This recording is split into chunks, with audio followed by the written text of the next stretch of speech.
Hi and welcome to the course Investing for Beginners. My name is Daniel and I will be your instructor. In this course I will teach you everything you need to become a successful investor. By the end of this course, you will be the captain of your own investment ship.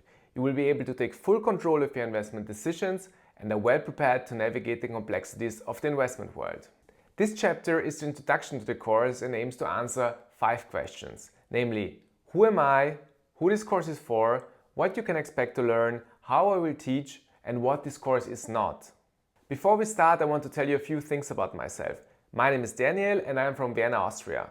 I have over 10 years of professional investment experience, started my career in investment banking in Frankfurt and London, and moved back to Vienna in 2016 to work at a family office. A family office is a company whose main purpose is to invest the money of a family for current and future generations. Only very few people in the world are wealthy enough to set up such a family office. Some famous examples include Bill Gates, Jeff Bezos or John D. Rockefeller.